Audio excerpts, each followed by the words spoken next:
Sebelumnya, Assalamualaikum warahmatullahi wabarakatuh. Waalaikumsalam. Waalaikumsalam warahmatullahi wabarakatuh. Sebelumnya, izin memperkenalkan diri, nama saya NM 203 saya sebagai moderator dari kelompok 5. Untuk kelompok 5 sendiri, di sini kami akan menyampaikan materi mengenai hak dan kewajiban warga negara. Untuk anggota kelompoknya, yang pertama yaitu Dimas Aldi Pratama, kemudian Firda Septiani, Rintan Amelia, Irawati, dan Wulandari. Untuk materi yang pertama akan disampaikan oleh rekan saya Dimas Aldi Pratama kepada Dimas. Silakan. Baik, untuk Dimas dipersilahkan.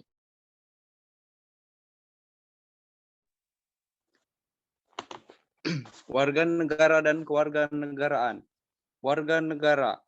Warga negara diartikan dengan orang-orang yang berbagai diri, suatu penduduk yang menjadi unsur-unsur negara. Kewarganegaraan. Ada dua, yaitu kewarganegaraan dalam arti yuridis, yang kedua kewarganegaraan dalam arti sosiologis. Sekian dari saya kembalikan ke moderator. Baik, saya akan membacakan materi kedua tentang hak dan kewajiban warga negara. Hak dan kewajiban warga negara. Hak dan kewajiban warga negara dalam kehidupan kenegaraan maupun hak dan kewajiban seseorang dalam kehidupan pribadinya secara historis tidak pernah dirumuskan secara sempurna karena organisasi negara tidak bersifat statis. Artinya organisasi negara itu mengalami perkembangan sejalan dengan perkembangan manusia. Jadi hak warga negara adalah suatu kewenangan yang dimiliki oleh warga negara guna melakukan suatu sesuai peraturan perundang-undangan dengan lain hak warga negara merupakan suatu keistimewaan yang menghendaki agar warga negara diperlakukan sesuai keistimewaan tersebut. Sedangkan kewajiban warga negara adalah suatu yang tidak boleh ditinggalkan oleh warga negara dalam kehidupan bermasyarakat, berbangsa, dan bernegara. Kewajiban warga negara dapat pula diartikan sebagai suatu sikap atau tindakan yang harus diperbuat oleh seorang warga negara sesuai keistimewaan yang ada pada warga lainnya. Erat kaitannya dengan kedua istilah ini adalah beberapa istilah lain yang memerlukan penjelasan, yaitu tanggung jawab dan peran warga negara. Terima kasih, moderator. Baik, terima kasih untuk Firda. Selanjutnya akan disampaikan oleh Rintan. Kepada Rintan dipersilahkan. Baik, saya akan menjelaskan mengenai kedudukan warga negara dalam negara. Menurut Komi Atmanto S., warga negara sebagai anggota negara yang mempunyai kedudukan khusus terhadap negaranya, mempunyai hubungan hak dan kewajiban yang bersifat timbal balik terhadap negaranya. Berikut kedudukan warga negara dalam negara. Yang pertama, dengan memiliki status sebagai warga negara, maka orang akan memiliki hubungan dengan negara. Hubungan itu berwujud status sebagai warga negara, peran sebagai warga negara, serta hak dan kewajiban sebagai warga negara. Yang kedua, sebagai warga negara, maka ia memiliki hubungan timbal balik yang sederajat dengan negaranya. Yang ketiga, secara teori, status warga negara meliputi status pasif, aktif, negatif, dan positif. Di samping kedudukan, warga negara juga mempunyai peran dalam negara, di mana dalam konteks kedudukan sesuai dengan paparan peran warga negara yang dijamin dalam undang-undang agar mempunyai kedudukan antara hak dan kewajiban sebagai warga negara dan memiliki hubungan timbal balik dengan negara. Terima kasih, saya kembalikan ke moderator. Baik, terima kasih untuk Rintan. Untuk selanjutnya akan disampaikan oleh Irawati. Kepada Ira dipersilahkan.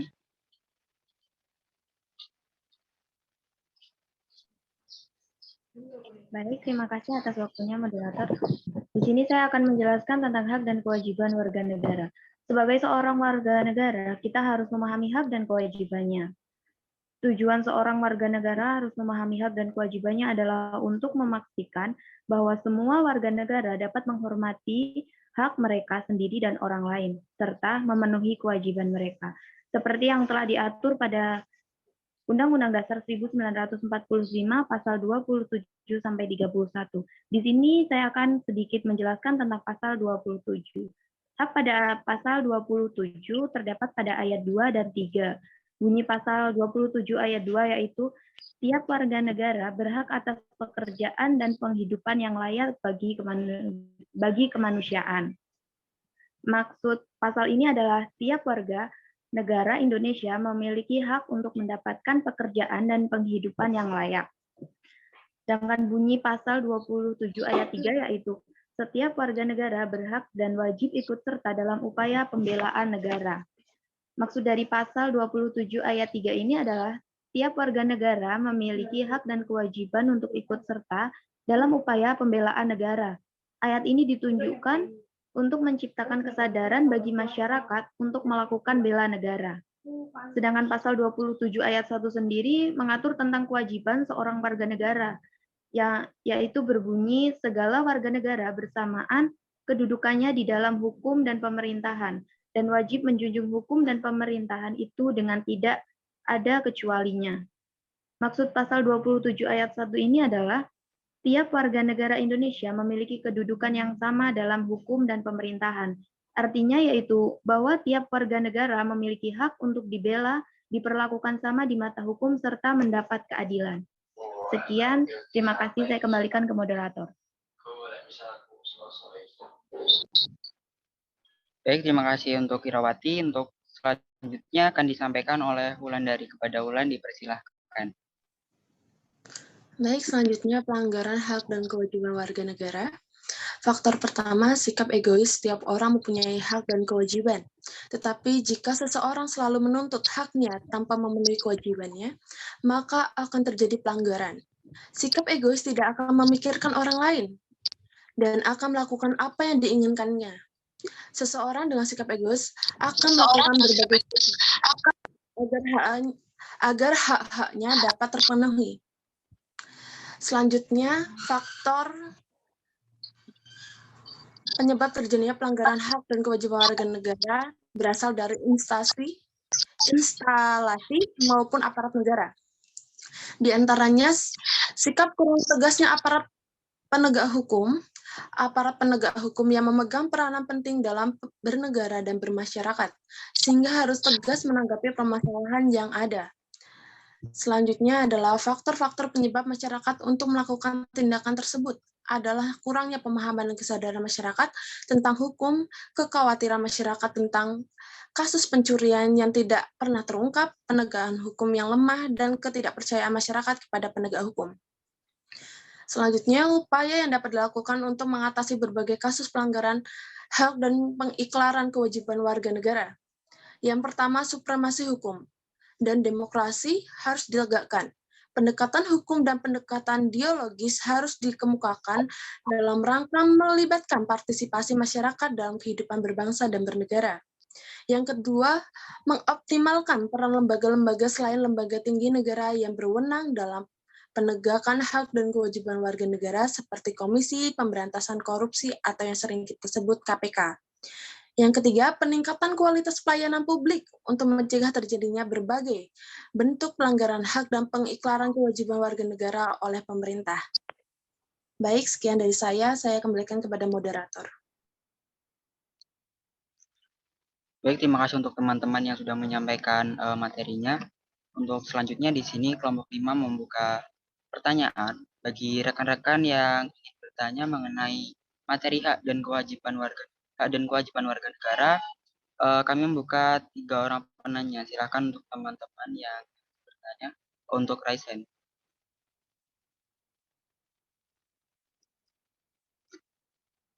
Baik, untuk Toi, silakan untuk bertanya. Baik, sebelumnya izin suara saya jelas? Jelas.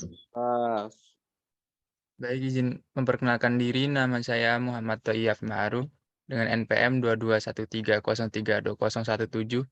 Di sini saya ingin bertanya, warga negara kita masih banyak yang belum menyadari betapa pentingnya kewajiban yang harus dijalani sebagai warga negara. Demi kemajuan negara, Sebutkan kewajiban apa saja yang harus dijalani warga negara, serta berikan contoh pengingkaran kewajiban warga negara.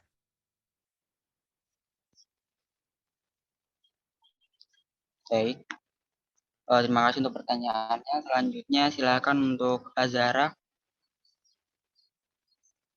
Baik, sebelumnya apakah suara saya terdengar? Jelas. Oke, sebelumnya izin memperkenalkan diri, nama saya Azara Melani Putriania, NPM 22130320001. Di sini saya akan izin bertanya, menurut kelompok 5, apakah warga negara Indonesia sudah menerapkan kewajibannya sebagai warga negara? Kemudian jika kewajiban terhadap negara tidak dilakukan, akan mengakibatkan apa? Apakah jelas? Baik, terima kasih untuk pertanyaannya. Untuk selanjutnya kepada Intan, silahkan untuk pertanyaannya.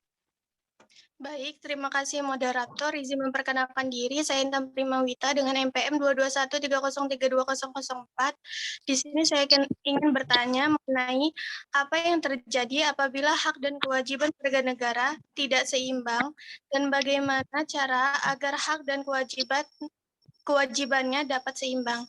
Terima kasih. Baik, terima kasih untuk rekan-rekan yang sudah bertanya. Izinkan kelompok kami untuk mendiskusikan jawabannya sebentar. Dari Toi akan dijawab oleh Wulandari. Untuk Wulan, silahkan dijawab pertanyaannya. Baik, saya akan menjawab pertanyaan dari Toi. Pertanyaannya, mengapa warga negara kita masih banyak yang belum menyadari betapa pentingnya kewajiban yang harus dijalani sebagai warga negara? Sebutkan kewajiban apa saja dan contohnya ya. Baik, di sini saya akan menjawab. Yang pertama adalah kewajiban publik, yaitu kewajiban yang mematuhi hak publik dan kewajiban perdata timbul yang dari perjanjian berkorelasi dengan hak perdata. Yang kedua, kewajiban positif dan negatif, yaitu kewajiban yang menghendaki dilakukannya sesuatu sedangkan kewajiban negatif tidak melakukan sesuatu.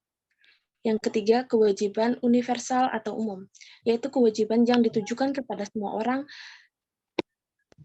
Yang keempat adalah kewajiban primer, adalah kewajiban yang tidak timbul dari perbuatan melawan hukum. Selanjutnya adalah contoh pengikraran kewajiban warga negara. Yang pertama, tidak membayar pajak. Yang kedua, melawan hukum. Ketiga, tidak menjaga ketertiban. Keempat, melanggar aturan yang berlaku. Yang kelima, tidak ikut pertahanan NKRI. Yang keenam, berperilaku anarkis. Yang ketujuh, tidak menjaga persatuan dan kesatuan. Yang kedelapan, mengkhianati negara. Apakah bisa dipahami? Terima kasih, bisa dipahami. Oke. Baik, terima kasih Wulandari untuk jawabannya. Dari rekan-rekan semuanya, apakah ada yang akan menyanggah jawaban dari Wulandari apabila dirasa kurang atau ingin menambahkan?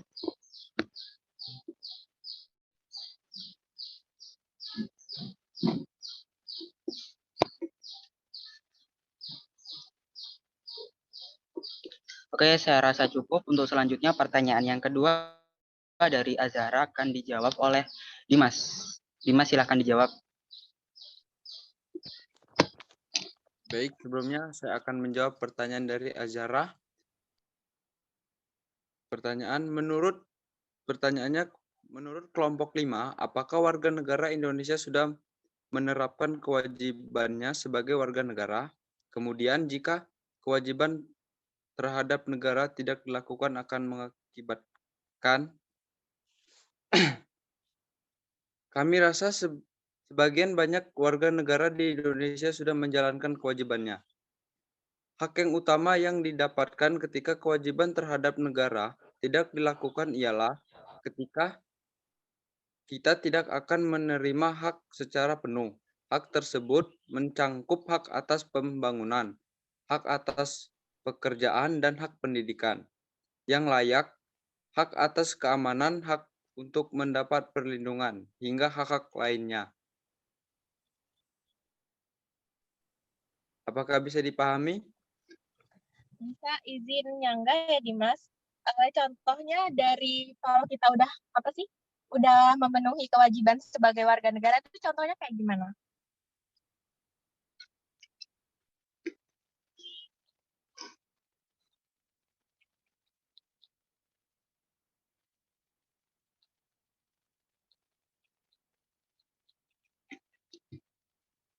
Silakan Dimas untuk ditanggapi.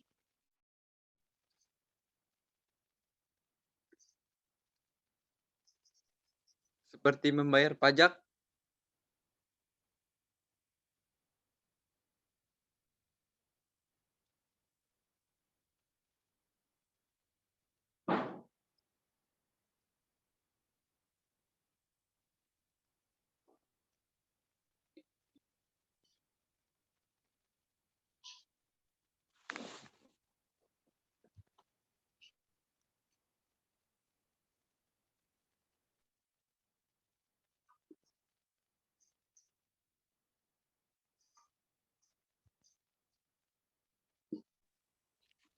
gimana tadi Ara?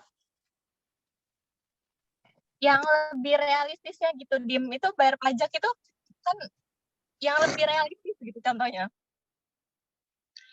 Izin ya Ara, untuk membayar pajak itu menurut saya juga sudah realistis sih. Soalnya kita juga pastinya setiap warga negara itu kita ya ada kewajiban untuk membayar pajak, dan kita juga nggak mungkin kalau kita disuruh bayar terus kita nggak mau bayar. Kayak gini kan jelas gitu, tadi Dimas kan cuma bayar pajak doang kan kurang jelas gitu. Makasih Agus. Oke, terima kasih. Langsung saja untuk pertanyaan ketiga ya, untuk pertanyaan dari Intan akan dijawab oleh Firda. Silakan untuk Firda dijawab. Baik, terima kasih moderator. Di sini saya akan menjawab pertanyaan dari Intan. Pertanyaannya, apa yang terjadi apabila hak dan kewajiban warga negara tidak seimbang, dan bagaimana cara agar hak dan kewajiban dapat seimbang? Jadi, adanya pelaksanaan hak dan kewajiban yang tidak seimbang bisa menimbulkan terjadinya ketidakadilan dan kecemburuan dalam kehidupan. Hal ini yang jika terus-terusan terjadi bisa menimbulkan perpecahan, permusuhan, dan konflik dalam masyarakat. Hak dan kewajiban harus berjalan secara seimbang dengan cara menjalankan kewajiban sebaik mungkin, memprioritaskan kewajiban di atas hak, dan tidak menuntut hak melebihi kewajiban kita. Alasan hak dan kewajiban harus dilaksanakan seimbang dengan tanggung jawab karena manusia sudah mempunyai porsi hak dan kewajiban masing-masing. Umumnya kewajiban harus dilakukan terlebih dahulu sebelum mendapatkan hak. Kita tidak boleh selalu menuntut hak kita, karena hal itu diharuskan diimbangi dengan pelaksanaan kewajiban secara bertanggung jawab. Contohnya, untuk mendapatkan uang atau hak, kita harus bekerja atau kewajiban kita. Terima kasih, moderator. Baik, terima kasih untuk jawabannya. Dari rekan-rekan, apakah bisa diterima jawabannya, dan apakah ada yang ingin menambahkan atau menyanggah jawaban dari Firda?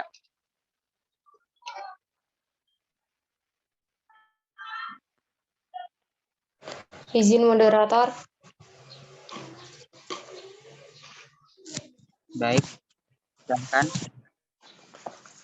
Di luar dari jawaban dan pertanyaan tadi terkait materi yang pertama, yaitu tentang warga negara dan kewarganegaraan, pemateri hanya menyebutkan PowerPoint yang ditampilkan tadi. Nah, bisa nggak sih dari kelompok 5 ini menjelaskan ulang secara detail atau yang dimengerti saja oleh kelompok 5? Karena untuk presentasikan di sini untuk dipahami teman-teman ya, untuk bahan belajar dan bisa juga jadi bahan ujian tengah semester maupun UAS. Nah, dari warga negara dan kewarganegaraan yang disampaikan tadi itu belum menjelaskan secara deskripsi. Jadi, di sini saya minta tolong buat rekan-rekan kelompok 5 menjelaskan tentang warga negara dan kewarganegara dan kewarganegaraan. Terima kasih.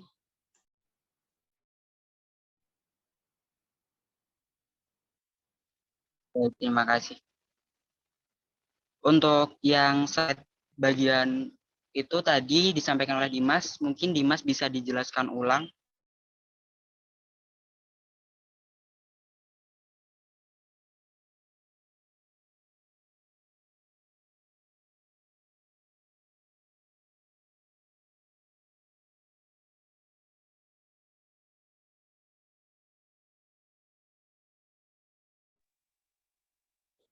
Sebentar, minta waktunya 10 menit.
Tolong jelaskan mengenai warga negara dan kewarganegaraan.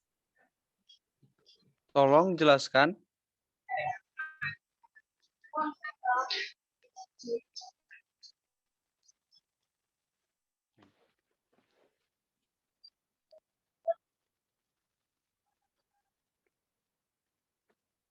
Kewarganegaraan adalah segala hal yang berhubungan dengan negara. Pengertian kewarganegaraan dibedakan menjadi dua, yaitu 1. Kewarganegaraan dalam arti yuridis.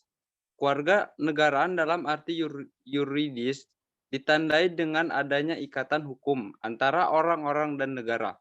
Adanya ikatan hukum itu menimbulkan akibat-akibat tertentu, yaitu orang tersebut berada di bawah kekuasaan negara yang bersangkutan tanda diri adanya ikatan hukum, misalnya akte kelahiran,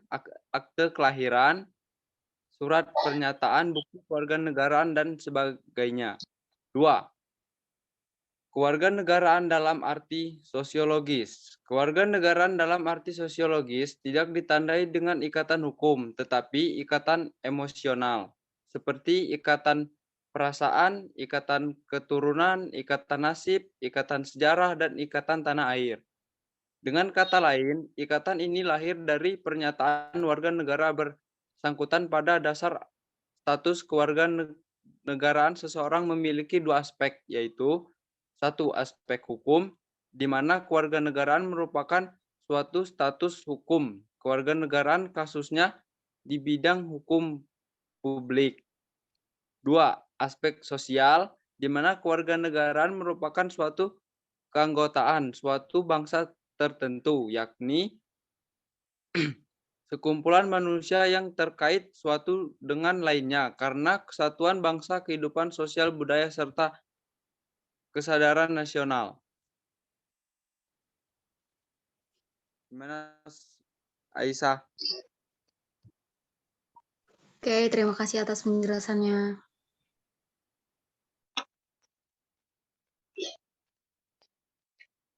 Baik, terima kasih. Kami rasa cukup untuk presentasi dari kelompok 5. Untuk selanjutnya yaitu kesimpulan dari presentasi kali ini, yaitu hak merupakan sesuatu yang harus diterima oleh setiap orang. Dalam diri setiap orang itu melekat hak asasi manusia dan hak warga negara. Hak asasi bersifat universal tanpa melihat status kewarganegaraan, sedangkan hak warga negara dibatasi oleh status kewarganegaraan seseorang. Kemudian kewajiban secara umum itu dapat diartikan sebagai segala sesuatu yang harus dilaksanakan dengan penuh tanggung jawab. Dengan demikian, kewajiban warga negara dapat diartikan sebagai tindakan atau perbuatan yang harus dilakukan oleh seseorang warga negara sebagaimana diatur dalam ketentuan perundang-undangan yang berlaku.